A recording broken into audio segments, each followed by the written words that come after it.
brief was to be surrounded by elements which would have a calming effect on people who travel a lot, who are really busy and life is really hectic for them.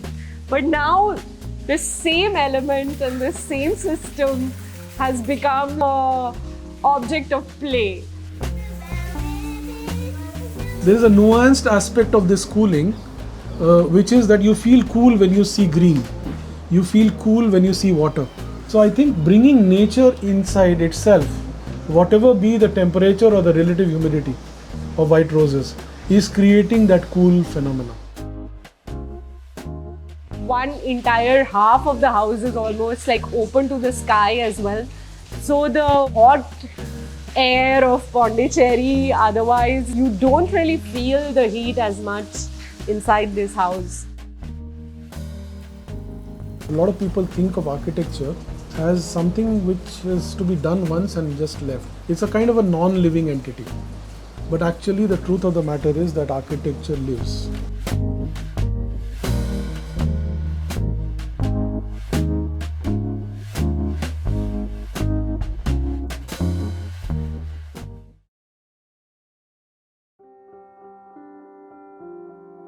For Pondicherry, which is on latitude of 11-12 degrees, we are way on the south of Tropic of Cancer. Actually, sun moves in the summer to the north. There is a lot more heat gain from the northwest and northeast in Pondicherry. White roses has actually taught us a lot about bioclimatic architecture because of the three phases of reconstruction that it went through. Small changes, but very seminal and very important because it was already built once, right? So it must be a 200-year-old building at least, where somebody had done a little bit of reconstruction before we came in to the picture. So it became a story that we wove into a 1,200 square feet wall-to-wall existing construction. One of the things that we did was to swap the entry because we wanted as many interconnected spaces through which people could also move, but wind and light could move, right? So that allows a certain easier flow for the air. So the places that needed to be closed are away from the main path of the wind, which flushes the whole house and makes it cool and comfortable. Our old architecture with mud walls and mud even on the roofs, it's called mud faska in Delhi and around. Here there's a Madras terrace roof. It's really sometimes 1.5 to 2 feet thick. So we in our books have always heard or studied or thought about them as insulation. It keeps the heat away. But more and more we live in these parts, and especially white roses has taught us this, that these thick mud walls actually breathe. They absorb moisture and they release moisture. And one of the cooling effects that it has is predominantly this. Right, that in the night the dew settles and in the day it evaporates slowly. That transpiration causes a cooling effect, which is very, very palpable. You walk into any old house in Pondicherry town or anywhere in India, right, which are with thick walls, you will find that you are suddenly in a cooler environment. Come on in, welcome to White Roses. This is my little patch. I love sitting here. It kind of feels like watching, the town go by. There's this constant wind, this breeze that blows through. The tree cover on the street, I think, also helps. So when I'm sitting here with just the door open, and I'll show you inside, there's another door. So the wind sort of keeps traveling and it's just so pleasant even in the summer, So this is like the living room. This is like where life happens in this house. I have 2 small kids. I have these dogs. So, there's a lot going on, a lot of activity going on. This house for me is a work in progress right now, and it's my aunt's house, and I'm trying to make it my own, bit by bit. Usually you will have women figures who are cleaning, who are with babies, who are, doing lots of housework or farm work. I have never ever after this seen a figure of a woman who's just sitting and reading. And that's why I thought it was amazing. It's kind of part of my altar, part of my welcoming into the space for everyone. What I really like about the kitchen is that there's all these windows on either side, and in the summer kitchens tend to get super hot. So just having these windows, and if one kind of leaves it all open, then there's again like a little cross ventilation that happens, and it sort of keeps things cool. This window opens into a courtyard, which is really like the nicest part of the house for us. As you can see, we do a lot of activity here, a lot of art activity with the kids happens here. And one of the nicest things about this place is this water system. The kids tend to, in the summer, bathe in here. Under here, it becomes like a little pool.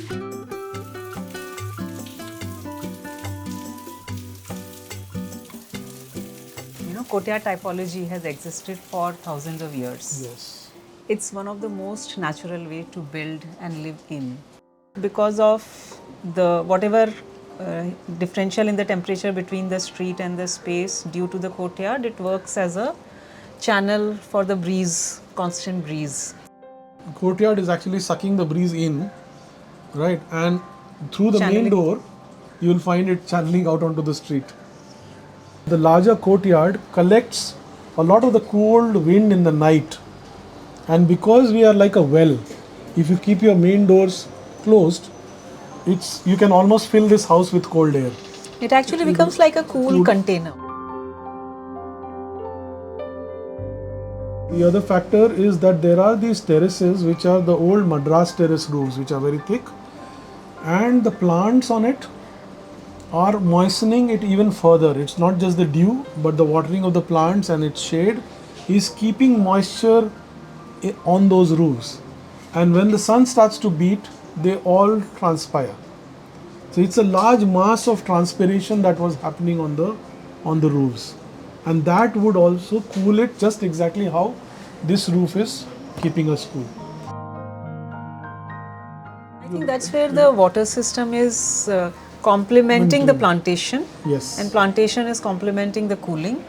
So it's working almost like a mini Amazon forest within that small courtyard. There's like this entire open grill thing, and the idea is really to by and by grow more and more things that sort of take some part of the space. My children also use it a lot as a jungle gym right now.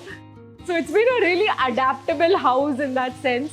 Dheere dheere, we're trying to grow more and more plants so that it sort of, really becomes very green. So we're on the second floor, and this is a bridge which connects the stairs to this part of the house. For me, this is really the nicest room in the house.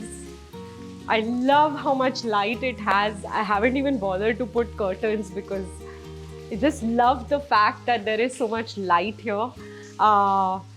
And this cross ventilation of this room is just, there's no AC on, there are no fans on, but it is still like incredibly windy. When it rains, for example, in the monsoons, and if you're sitting here, these beams, they throw out water, right? And so suddenly you're in this room and it's like you're in the rain, but dry, and there's just like rain pouring down in the most beautiful way.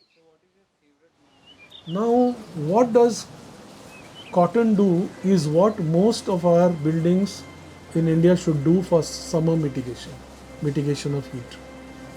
It should allow, so my body is already, skin is already sweating, and then this is allowing, sucking up that moisture and then releasing it more. But this is also stopping the radiation from hitting my skin directly. So my fabric, so if my building envelope is my next layer of clothing, and how I choose this envelope is how I should choose that envelope. This kind of building should never be centrally air conditioned. Right. So we said if you leave some doors and windows open when you go out, then they said creepy crawlies will come in, snakes will come in, squirrels will come in. So we have a system of louvers and a mosquito screen which protects you from all these items, and yet you can get ventilation. So every window system is now having a view window and a ventilation window, and that is the game changer, which we very quickly realized that all those problems actually vanished. So when we do a good naturally ventilated and some place which has got less solar gain, right, the building is itself much cooler. So you need to also aircon less, right? So if you really need air conditioned cooling temperatures for your sleep, you do it for 2-3 hours in the evening. But because the building itself is quite cool, you will have to do the delta T by which you have to drop your temperatures will be less. So all bioclimatic efforts should also be made in most buildings so that our air conditioning load itself drops down. The whole point was that I wanted my children to grow up somewhere which was more open, which was more like, in nature. It feels like a refuge.